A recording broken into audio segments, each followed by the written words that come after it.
Сәлеметсіздер ме?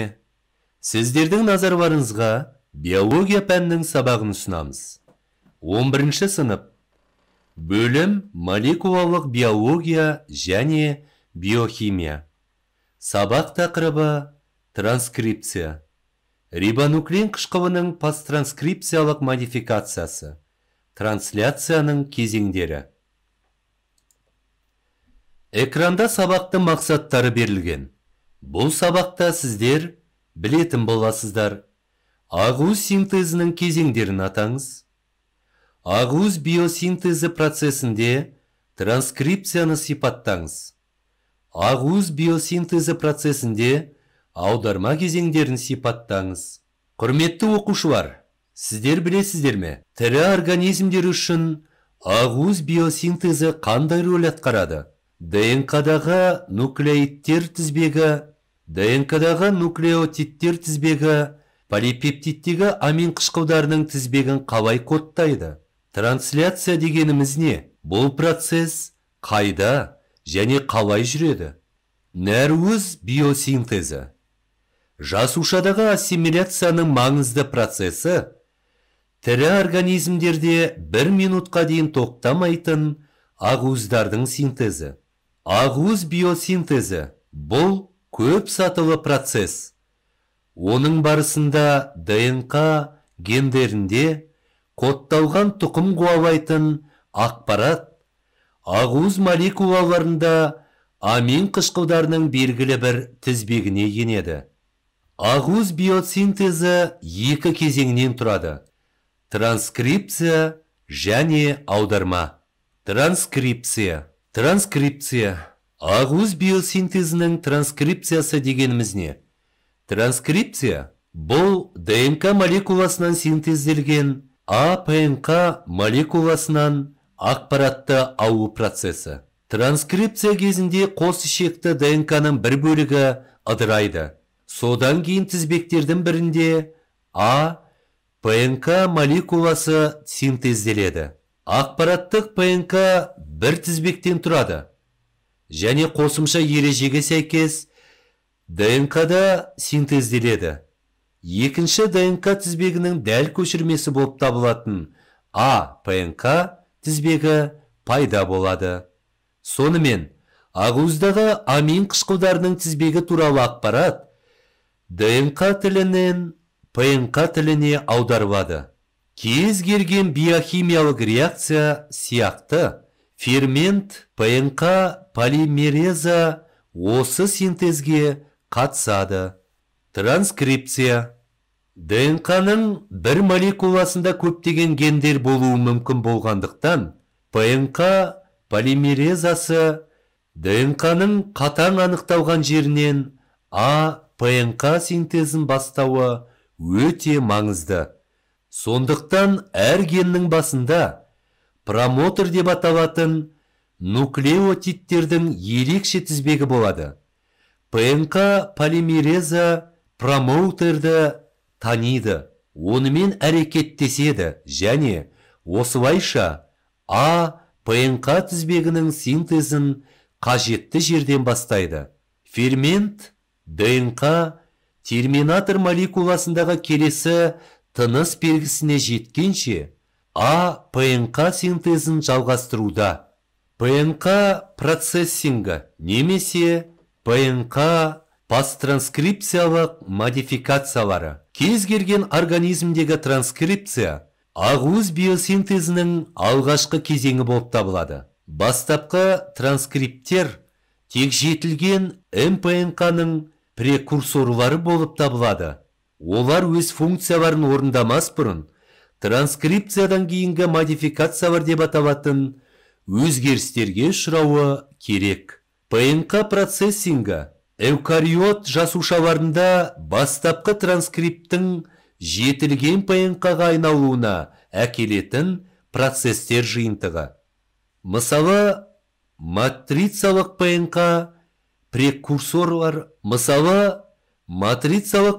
прекурсорлары ұшырайды. Кеппинг, құрылымын молекуланың 5 ұшына қосу. Полиаденилдеу адениннің бірнеше ондаған қалдықтарын оның үштің аяғына қосу. Сплайсинг елеусіз учаскелерді ажырату және бір-бірімен маңызды учаскелерді біріктіру. Метилдену ингибиторлық геннің сыртына сыпыру. Процессингтен сәтті өткен МПНК ғана ядродан цитоплазмаға экспортталады және трансляцияға қатысады. Трансляция. Ақуыз синтезінің келесі кезеңі аударма. Аударма бұл АПНК молекуласының нуклеотидтер тізбегін ақуыз молекуласының амин қышқылдарының тізбегіне аудару. Бұл процесс цитоплазмадағы рибосомаларда жүреді. Трансляциялауға қатысушылар болып табылады. Бірінші, ПНК-ның барлық түрлері. Екінші, түрлі амин қышқылдары. Онсыз ақуыз тізбегін құру мүмкін емес. Үшінші, ақуыз тізбектері салынатын ферменттер. Төртінші, магний иондары. Трансляцияның үш негізгі кезеңі бар. Инициация, элонгация, терминация. Ақуыз биосинтезін аудару кезеңдерін толығырақ қарастырайық. Инициация. Трансляцияны бастау рибосоманы ақуыз синтезі басталатын ақпараттық ПНК бөліміне қосудан басталады. Қосылу магний иондарының қатысуымен жүреді. Болашақ ақуыздың басталуы эфирдің басталуының белгісі болып табылатын аденин, урацил, гуанин, АУК триплетімен белгіленеді. Бұл кадон амин қышқылы метионинді кодтайтындықтан барлық ақуыздар метиониннен басталады. Осылайша инициация ақуыз синтезінің тірек нүктесі болып табылады. Беде жапырағына ұқсайтын тасымалдау ПНК-да ол байланысқан ПНК ақпараттық кадонын толықтыратын антикадон бар.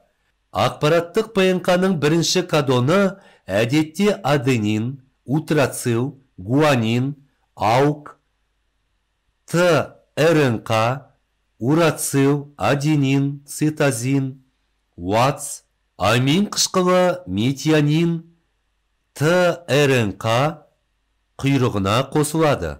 Инициация екі амин қышқылын тасымалдайтын екі ТРНК рибосоманың белсенді орталығында орналасқан АПНК кадондарына қосылғаннан кейін метионин екінші ТРНК амин қышқылына ауысады. Амин қышқылдардың арасында пептидтік байланыс пайда болады. Элонгация. Ақуыз биосинтезін аударудың екінші кезеңін қарастырайық. Элонгация. Элонгация кезеңінде бірінші ТРНК цитоплазмаға енеді. Онда ол амин қышқылын қайтадан қосады. Ал рибосома амин қышқылын алып жүретін келесі ТРНК қосылатын бір кадонға ауысады. Бұл элонгация, яғни тізбектің ұзаруы. Элонгация процесінде рибосома АРНК бойымен қозғалады. Оның әр бөлігінде екі кадоннан тұрады. Тек 0,2 секунд. Осы уақыт ішінде антикадоны рибосомада орналасқан кадонға толықтырылған ТРНК молекуласы оны тануға уақыт алады. Бұл жағдайда элонгация кезеңі аяқталып, трансляция терминацияның соңғы кезеңіне өтеді. Терминация. Терминация кезеңінде біртіндеп санау рибосомы жасалған АПНК мәтін жалғасуда кезге дейін процесс стоп кадоновтардың біріне жетпейді. Бұл кадондар триплеттер болып табылады. Утрацил аденин, аденин УАА, урацил аденин гуанин УАГ, уграцил, гуанин, аденин, уга. Олар амин қышқылдарын кодтамайды, тек ағуыз синтезі аяқталуы керек екенін көрсетеді. Трансляция кезеңдері. Сонымен ағуыз биосинтезінің трансляциясы 3 кезеңнен тұрады. Бастама, бастапқы кадонның рибосомасын тану және ағуыз синтезінің бастауы. Элонгация, тізбектің ұзаруы. Терминация, стоп кадондарды тану және ағуыз синтезінің аяқталуы. Бір үлкен ағуыз молекуласының түзілуіне шамамен 2 минут кетеді деп есептеледі. Практикалық жұмысты орындауға көшейік. Бұл практикалық жұмыс сабақты мақсатына жетуге бағытталған. Мақсаты ағуыз биосинтезі процесінде транскрипция мен аударманы сипаттау. Бағалау критерийі ағуыз биосинтезі процесінде транскрипция мен трансляциялауды сипаттайды. 2 тапсырманы орындаңыз. Бірінші тапсырма. Нұсқаулық. Бірінші. Суретті қарап, суретте қандай процесс көрсетілгенін, қай жерде жасалғанын, және оның негізгі нәтижесі қандай екенін анықтаңыз. Кестенің бос ұяшықтарын толтырыңыз. Суреттегі әр сан үшін тиісті терминді таңдаңыз. Процестің атауы, процестің орны, негізгі нәтиже. Екінші тапсырма. Нұсқаулық. Мәтінге семантикалық ұңғымалар толтырыңыз.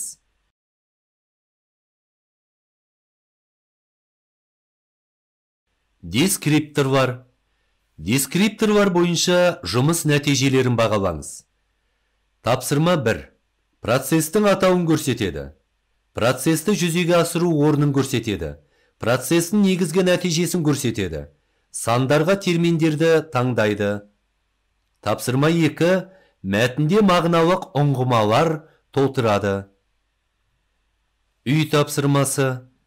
Үй тапсырмасын орындаңыз. Жоба биология 1 бөлім оқулығындағы 22 беттен 27 бетке дейінгі үй тапсырмасын орындаңыз.